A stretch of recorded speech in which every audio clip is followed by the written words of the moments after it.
As the legislative session comes to a close and a bill to create a reparations commission heads to Governor Wes Moore's desk. We have hundreds of bills. The question now, will he sign it into law? I have to go through, and I will go through diligently, all of the different bills that are in front of me. The bill, which passed both chambers, will create a commission to study and recommend reparations for those impacted by slavery and those who feel the lingering effects of racial discrimination in the state. Reparations, which could include financial payments. This is not a conversation about paying people today, but it is a conversation about what are the appropriate remedies, but also what are the nexuses to the historical pieces of legislation or the historical policies that were put in place in the same halls that we serve in today that had that negative impact. We have a duty to remedy those. What just passed in Maryland is similar to what's passed in other states like California, Illinois, and New York. All of them are volunteer-based commissions where people aren't paid, including in Maryland, even though those on the commission could still be reimbursed for their expenses. In California, in 2024, $12 million was budgeted for reparations, bringing up the concern of how do we pay for it here in Maryland, especially given the state's financial challenges. Boy, oh boy, oh boy, oh boy, oh boy. So we got to talk about reparations once again, okay? And last time I talked about reparations, we were talking about the woke black Democrats in Congress at the federal level introducing legislation to pay out reparations to black Americans. Now, in that video, I went over why this is never happening, right? And one of the reasons why I said that it's not happening is for a couple reasons, right?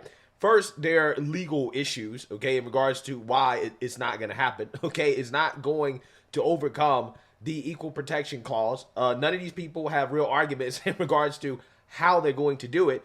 And when you ask them, okay, how are you going to implement this? When you ask them the tough questions about who's going to receive the reparations, how are you going to do the documentation, how are you going to make sure that people who are getting the money are supposed to be getting the money, like they were actually affected by slavery and all the things that they're supposed to be receiving reparations for, they don't want to answer those questions because, again, those questions are the hard questions. What they want to do is that they want a virtue signal. But again, when it comes time to answer the hard questions, no, we don't want to answer the hard. Has been exactly what does your resolution really aim for? Is it that black Americans of a certain economic level, are they being targeted? Is it everyone? So basically, it doesn't matter as to what economic level. It's pretty much all black Americans. What about those individuals of any race that have a lineage going back to slave America? It doesn't matter. So to be very clear, whether or not a black descendant of American chattel slavery were able to break into the middle class, they are still, and they were able to do that despite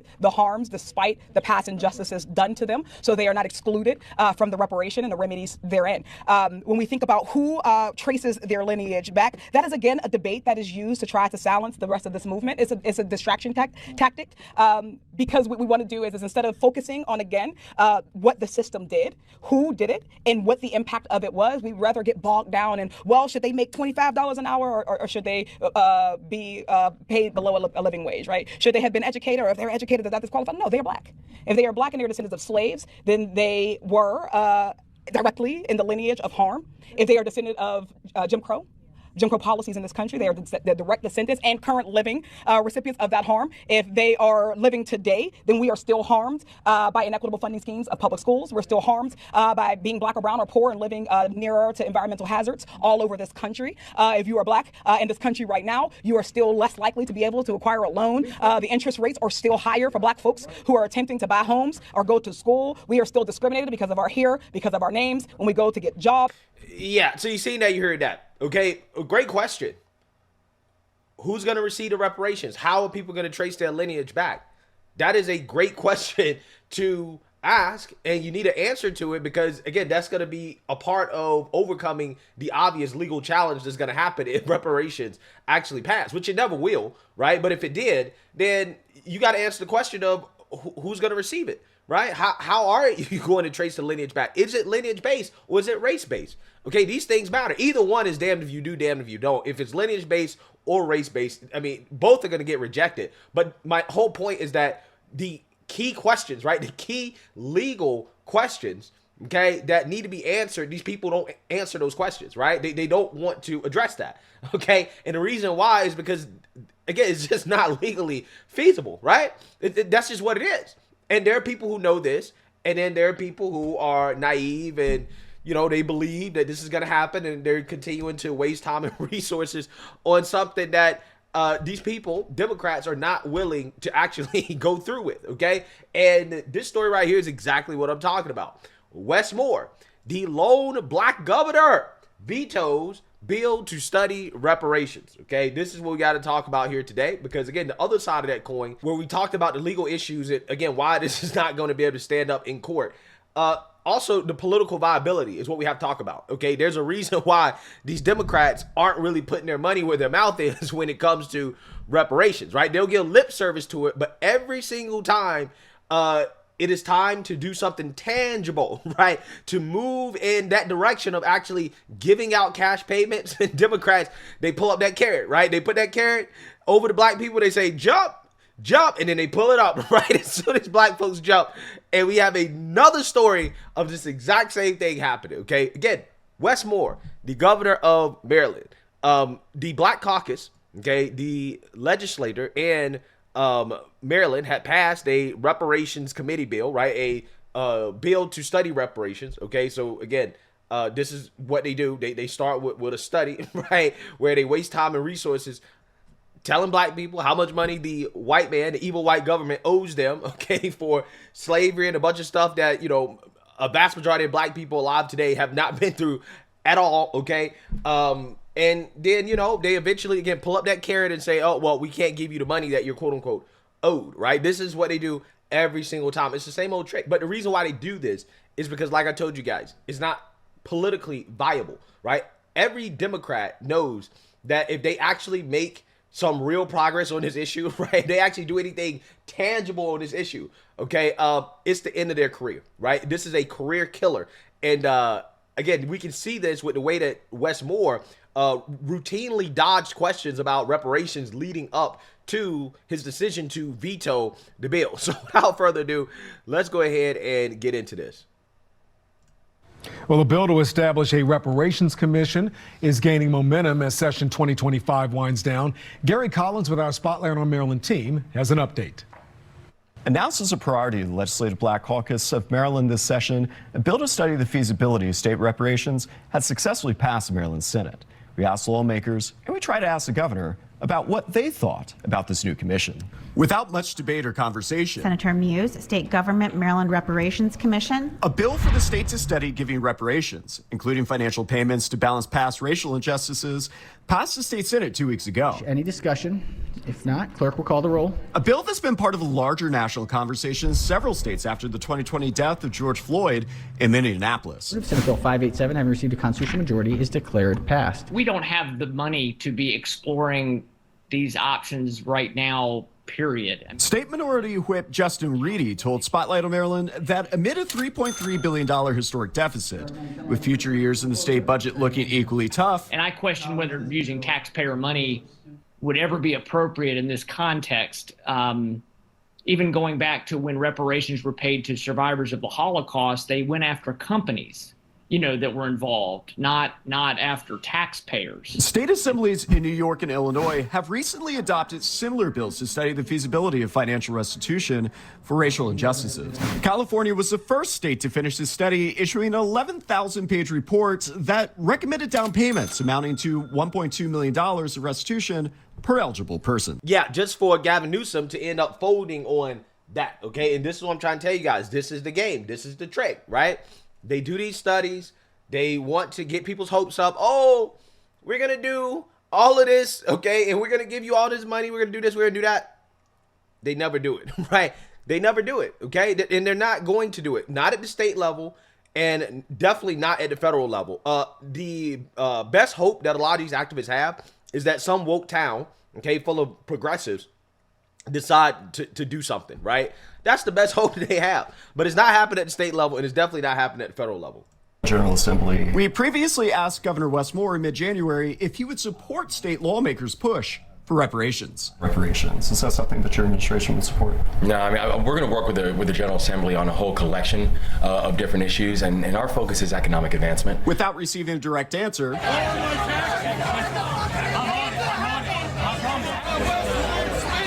we took our questions about whether he would sign or veto the pending bill and several other unanswered questions about the budget to Governor Wes Moore as he poured drinks ahead of opening day at Camden Yards. Governor!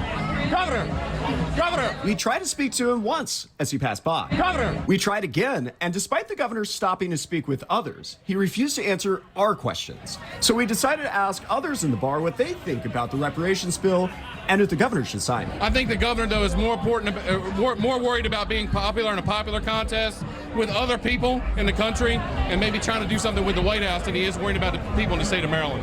We sent the governor's office questions about the animated response that he received inside of the Camden Yards bar this afternoon, as well as questions about his support for reparations. His office did not directly respond to our questions, instead saying that Governor Moore will work with lawmakers to ensure the state is more affordable, more competitive, and a state that serves.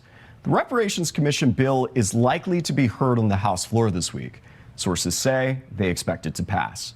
We will continue to follow closely. Yeah, so it did pass.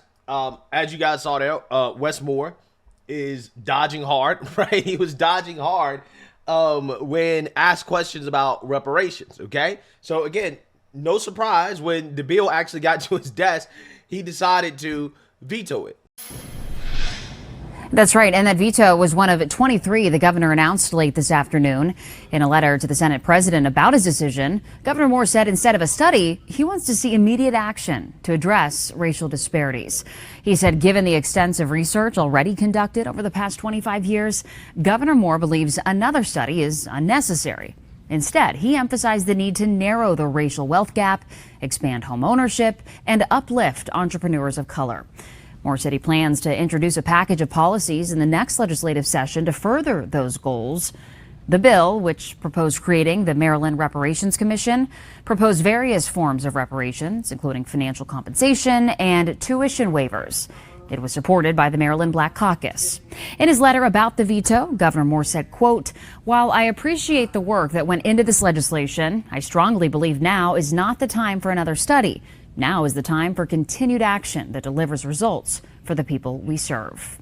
Other bills vetoed today address topics like climate change, a service animal program for the disabled, and less restrictions on veterans to operate certain lottery machines.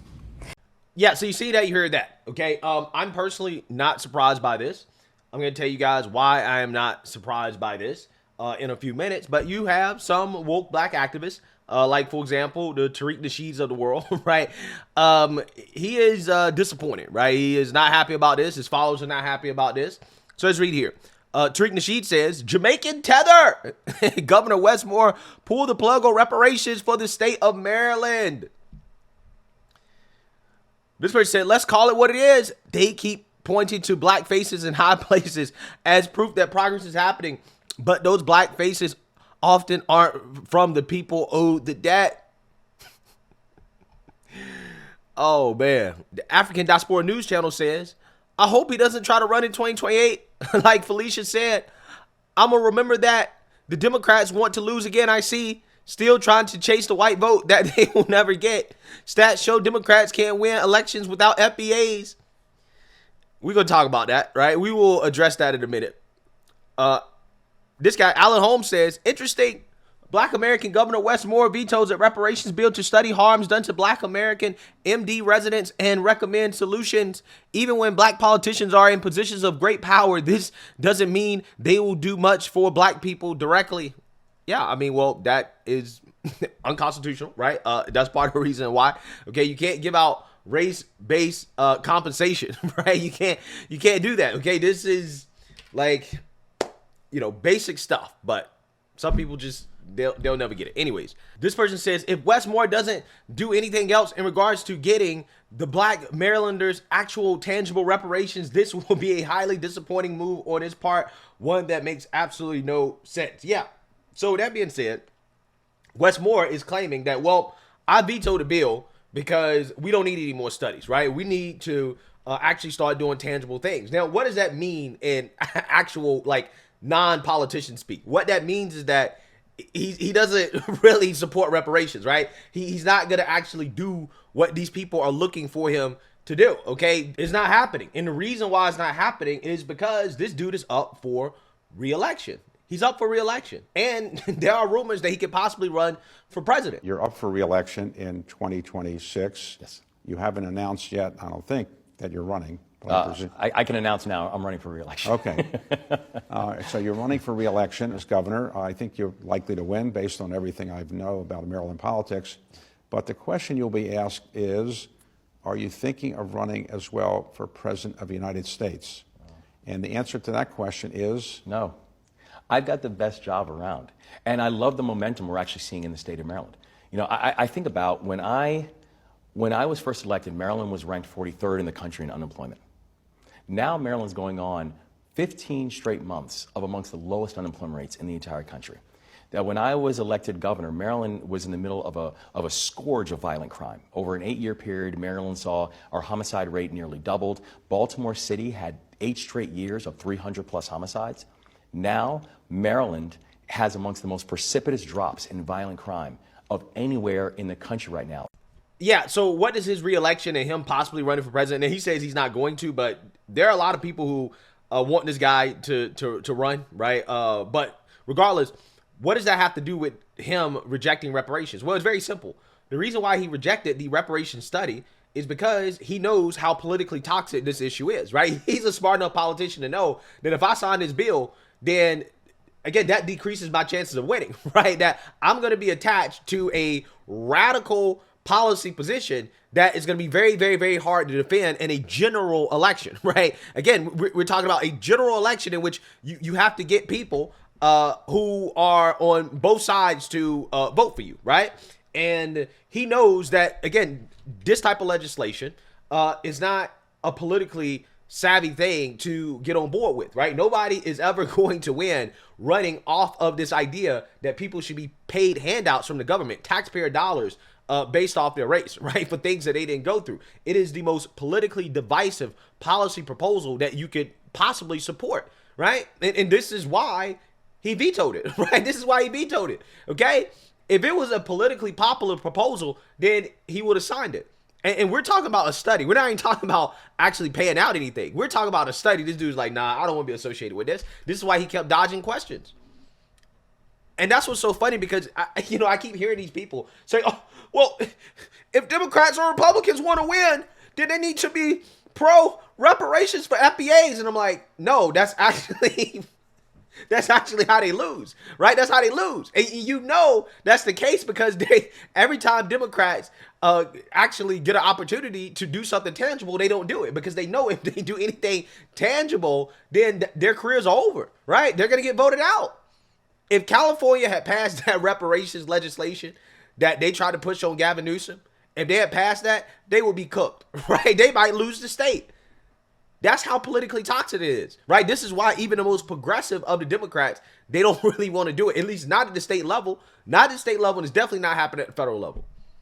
Again, the best hope that some of these people have is just some small town that decides that they're going to do it. And eventually those cases will get, shot down in court. But at least with those cases, they could, do it fast enough to, hand out, right, whatever they're gonna give to people, and go from there. But, other than that, again, at the state and the federal level, it's just not happening. The political viability is just not there. And again, you have Wes Moore, who is, in my opinion, I think he's a progressive. He's a progressive, right? He's a black governor. The Black Caucus passed the legislation. It came to his desk. He could have signed it. He said, nah, I don't want to be associated with that. It tells you everything you need to know. Any politician, again, that wants to win general elections, that is looking to potentially run for president of the United States, right, higher office, they're not going to get on board with this, okay? Because they all know any one of these people who decides that they want to sign this, their career's over. Their career's over. They're not going to be able to win. They're not going to be able to win.